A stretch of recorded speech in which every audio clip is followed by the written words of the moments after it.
अहिल्यानगर जिल्ह्यातील श्रीरामपूरमध्ये काँग्रेस जिल्हाध्यक्ष गुजर यांचं अपहरण करून मारहाण। हिंदुत्ववादी संघटनेच्या कार्यकर्त्यांनी अपहरण केल्याचा आरोप।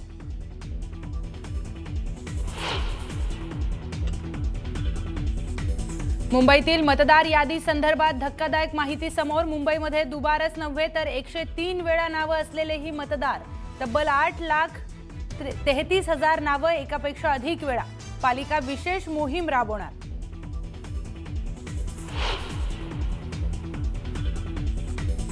नाशिकच्या प्रचार सभेत पाणीपुरवठा योजनेवरून गुलाबराव पाटलांची अजित पवारांवर टोलेबाजी।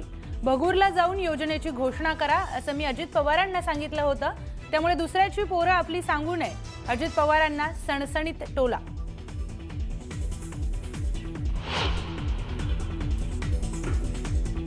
एकनाथ खडसे आणि गिरीश महाजन यांच्या वादात माझा सँडविच होतोय। केंद्रीय राज्यमंत्री रक्षा खडसेंचं विधान। तर दोघांमधील वाद कसे कमी होतील याचा प्रयत्न करत असल्याचंही केलं स्पष्ट।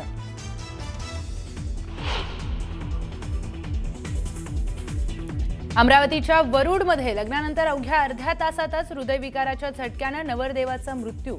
लग्न मंडपात पसरली शोककळा।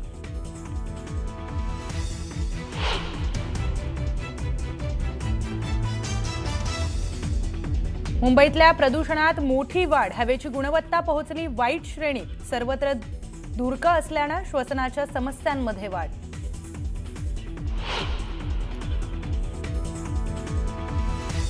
मुंबईच्या कुर्ल्यात वाढदिवसाचं सेलिब्रेशन करताना 5 मित्रांनी 21 वर्षीय मित्राला पेटवलं। वाढदिवस साजरा करताना मित्रांमध्ये झाला होता वाद। 5 आरोपींना अटक।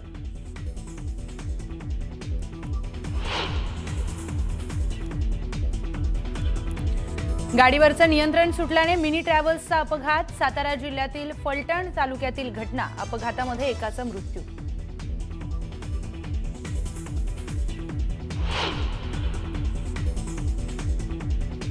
T20 क्रिकेट वर्ल्ड कपला 7 फेब्रुवारीपासून होणार सुरुवात। भारत आणि पाकिस्तान दरम्यान 15 फेब्रुवारीला महामुकाबला। भारत आणि श्रीलंकेमध्ये खेळवले जाणार सामने।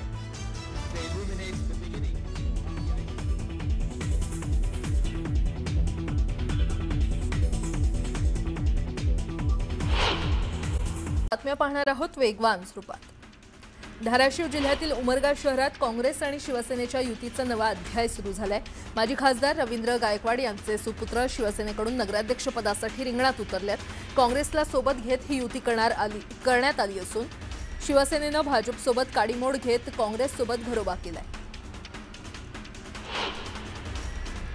अमरावतीच्या धामणगाव नगरपरिषद नगराध्यक्षपदासाठी भारतीय जनता पक्षाचे नेते माजी आमदार अरुण अडसड यांची कन्या तर धामणगाव रेल्वे मतदारसंघाचे भाजपचे आमदार प्रताप अडसर यांची बहीण अर्चना रोठे अडसड यांना उमेदवारी देण्यात आलेली आहे। अर्चना रोठे यांच्यावर घराणेशाहीचा आरोप लावण्यात आलाय।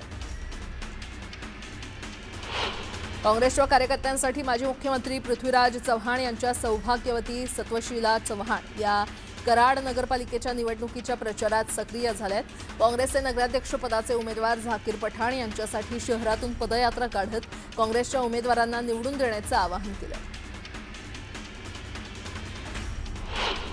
कामठी नगर परिषदेमध्ये काँग्रेसचे पर्यायी उमेदवार आसिफ सरमतिया यांचा उमेदवारी अर्ज एबी फॉर्म अधिकृत नसल्याचा मुद्दा मान्य करत नागपूर खंडपीठानं उमेदवारी अर्ज बाद ठरवला। त्यामुळे काँग्रेसकडून हाजी अब्दुल शकूर नागाणी हे अधिकृत उमेदवार ठरले। भिवंडी निजामपूर शहर महानगरपालिकेच्या मुख्यालयाच्या इमारतीच्या नावातील र हरवलाय। घटनेला 2 महिने होत आले तरी पालिका प्रशासन लक्ष देत नसल्यानं पालिका प्रशासन नगरातील नळ गटार रस्त्यांप्रमाणेच मुख्यालयाच्या नावाबाबत देखील उदासीन असल्याची चर्चा होते। धाराशिव नगरपालिका निवडणूक प्रचाराचा जोर दिवसेंदिवस वाढतोय। मतदारांना प्रभावित करण्यासाठी उमेदवार वेगवेगळी शक्कल लढवत आहेत। वासुदेवाची मदतही उमेदवारांकडून घेतली जाते। लोणावळ्यातील राजमाची उद्यानाजवळ हातावर पोट असलेली दिवसभर पेरू विकून उदरनिर्वाह करणारी भाग्यश्री जगताप यासुद्धा निवडणूक रिंगणात उतरलेल्या आहेत। राष्ट्रवादी काँग्रेसकडून लोणावळा नगरपरिषदेची अधिकृत उमेदवारी त्यांना मिळाली आहे।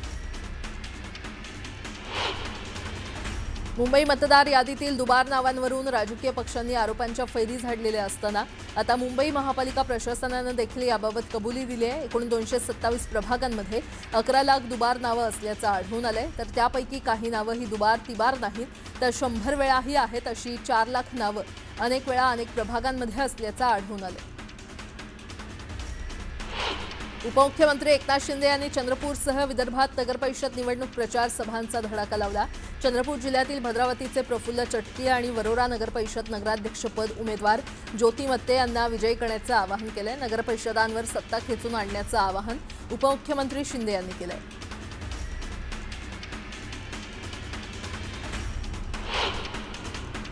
वरणगाव नगरपरिषदेसाठी भाजपतर्फे नगराध्यक्ष श्यामल अतुल झांबरे तर राष्ट्रवादी शरद पवार पक्षातर्फे राजेंद्र चौधरी, शिंदे गटातर्फे नगराध्यक्षपदासाठी तृप्ती महाजन तर भाजपचे बंडखोर अपक्ष उमेदवार सुनील काळे अशी चौरंगी लढत रंगणार आहे।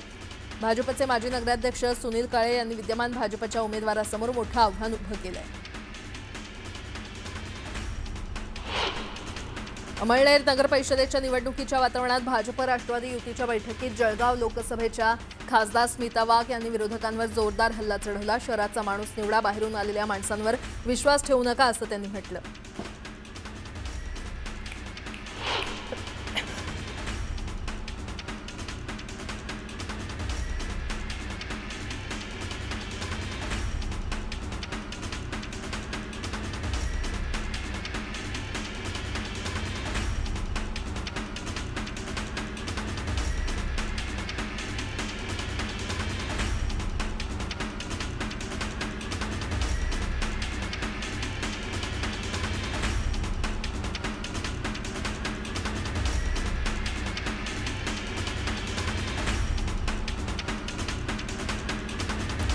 राज्यातील स्थानिक संस्थांमध्ये इतर मागास प्रवर्गासाठी 50% अधिक आरक्षण लागू असलेल्या 57 नगरपालिकांमध्ये सर्वाधिक 17 पालिका या नागपूर जिल्ह्यातील आहेत। स्थानिक स्वराज्य संस्थांमध्ये नागरिकांचा इतर मागास प्रवर्ग ओबीसींसाठी सरसकट 27% आरक्षण लागू केलंय आणि त्यामुळे अनेक ठिकाणी एकूण आरक्षण 50%च्या पुढे गेलंय।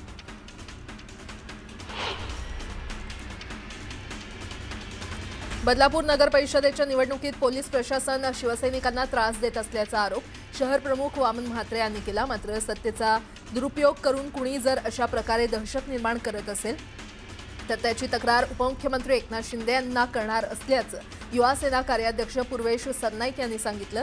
पूर्वेश यांचा भाजपकडे रोख होता का असा सवाल त्यामुळे उपस्थित होतोय। आगामी अमळनेर नगरपालिका निवडणुकीत शिवसेना शिंदे पक्षाकडून परीक्षित बाविस्कर यांची नगराध्यक्षपदाची उमेदवारी जाहीर करण्यात आली आहे। भाजप राष्ट्रवादी यांच्या संयुक्त अमळनेर तालुका शहर विकास आघाडी विरोधात थेट लढाई उभी करण्याचा निर्धार करत शिवसेना शिंदे गटानं दंड थोपटले।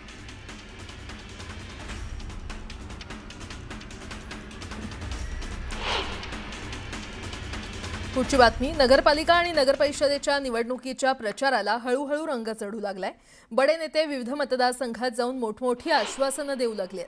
विशेष म्हणजे यंदा अनेक ठिकाणी महायुतीतले मित्रपक्षांमध्येच मुख्य लढत होत असल्यानं सर्वच पुढारी निधी देण्याच्या वल्गना करू लागलेत।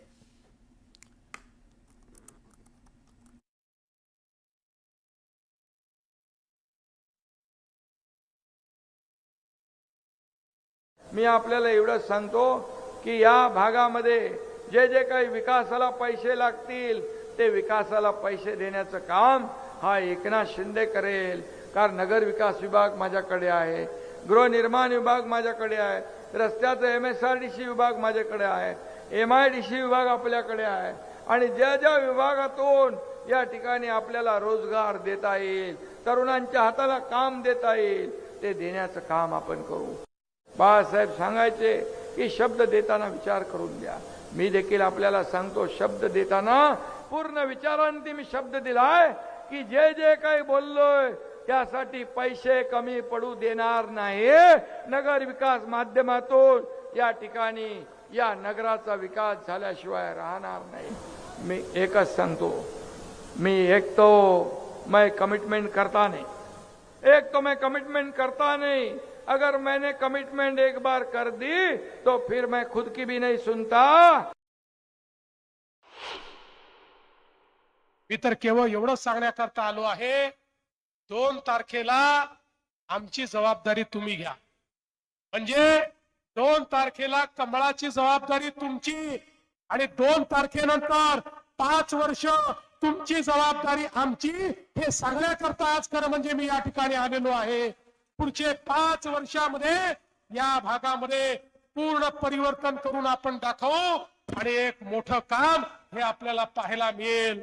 कोणाच्या हातामध्ये या महाराष्ट्राची किल्ली आहे, कोणाच्या हातामध्ये या महाराष्ट्राला पुढे नेण्याची ताकद आहे. आणि हे जर आपण बघितलं तर आपली भाजपची महायुती आणि आपलं कमळ हेच आपल्याला पुढे नेऊ शकतं. आणि म्हणून 2 तारखेला आपण कमळाचं बटन दाबा एवढीच विनंती करतो. राज्यातील सर्वात मोठा डाकू आणि आका मुख्यमंत्री असल्याची टीका काँग्रेस प्रदेशाध्यक्ष हर्षवर्धन सपकाळ यांनी केली होती आणि त्यानंतर भाजपच्या नेत्यांनी त्यांच्यावर जोरदार पलटवार केला. मात्र आता स्वतः मुख्यमंत्र्यांनी त्यांना अनुलेखानं मारलंय. काँग्रेस प्रदेशाध्यक्ष कोण हेच मला माहीत नसल्याचं फडणवीस म्हटलेत.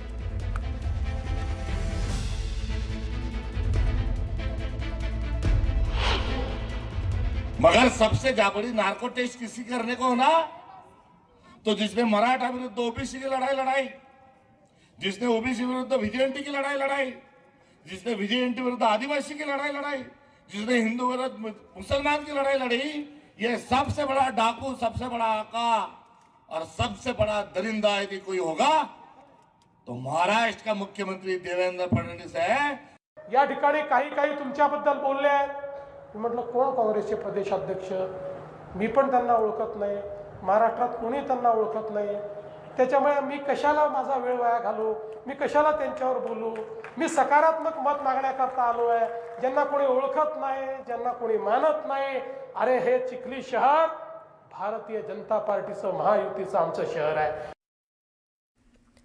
पुन्हा एकदा बातम्या वेगवान स्वरूपात.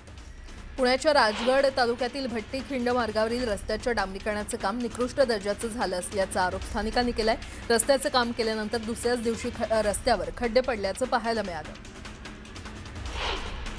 सिंधुदुर्गमध्ये भाजपच्या सभेत शिल्पा खोत यांनी आमदार निलेश राणेंवर हल्लाबोल केलाय. एक स्त्री पुढे आली की तिच्यावर होणारा आरोपांचा मारा मनाला वेदना देणारा आहे. मला पूर्वी निलेश राणे यांनी शिवसेनेतून नगराध्यक्षपदाची निवडणूक लढवण्याची ऑफर दिली होती, मग मी त्यावेळी योग्य होती तर आता अयोग्य कशी, असा सवाल शिल्पा खोत यांनी विचारलाय.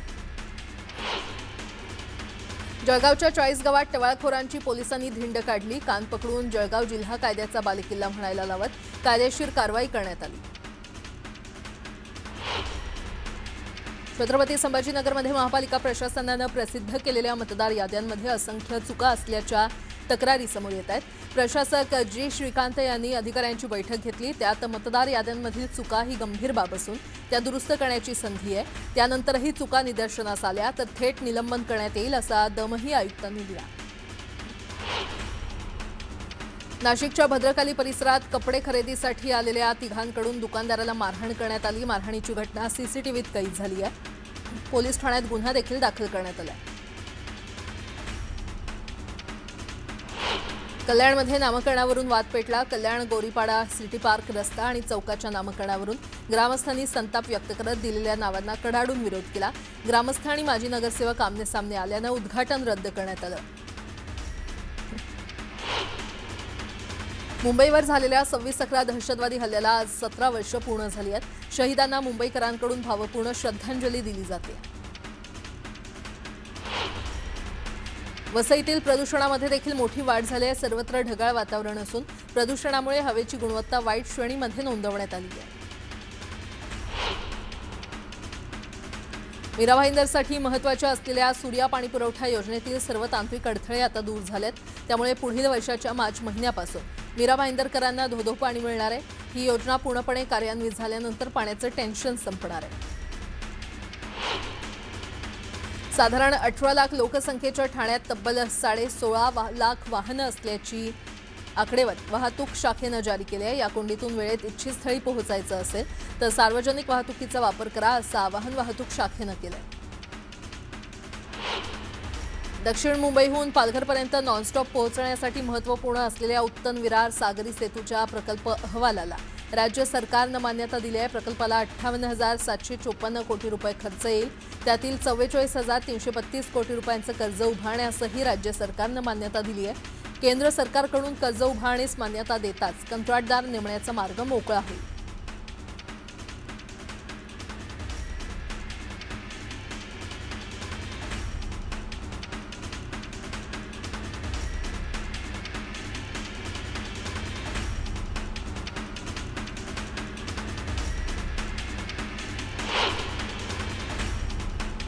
मुंबईतल्या बांधकामांसोबतच बेकऱ्यांमुळे प्रदूषण वाढत असून धुकं आणि धुलीकणांनी यात आणखी भर पडली आहे। एखाद्या परिसरात सलग 3 दिवस हवेच्या गुणवत्तेचा निर्देशांक 300च्या वर नोंदवला गेला तर संबंधित परिसर रेड झोन घोषित केला जाणार असून तेथील बांधकामं बंद केली जाणार आहेत। मुंबई पालिकेच्या भायखळा इथल्या वीरमाता जिजाबाई भोसले उद्यान आणि प्राणी संग्रहालयामध्ये शक्ती वाघाचा संशयास्पद मृत्यू झालाय। तो 10 वर्षांचा होता। या वाघाच्या मृत्यूची माहिती 8 दिवस जाहीर केली नसल्यामुळे संशय निर्माण झालाय। शिक्षक समायोजन प्रक्रिया राबवण्याच्या शिक्षण विभागाच्या निर्णयामुळे मराठी माध्यमाच्या सुमारे 600 शाळा बंद होण्याचा धोका निर्माण झालाय। तसं झाल्यास 25,000पेक्षा जास्त विद्यार्थी शाळाबाह्य ठरण्याची भीती आहे। संपूर्ण राज्यात शेवग्याच्या शेंगांचा तुटवडा निर्माण झालाय। मुंबई कृषी उत्पन्न बाजार समितीमध्ये 200 ते 300 रुपये प्रति किलो असा विक्रमी दर मिळतोय। किरकोळ बाजारात शेवगा 500 रुपयांवर पोहोचलाय तर पुढील महिनाभर तुटवडा राहण्याची शक्यता व्यक्त केली जाते। नवले पुलावर वेग मर्यादेचं उल्लंघन केल्याप्रकरणी कारवाई करण्यात आली आहे। पहिल्याच दिवशी 150 वाहनांवर कारवाई करण्यात आली आहे।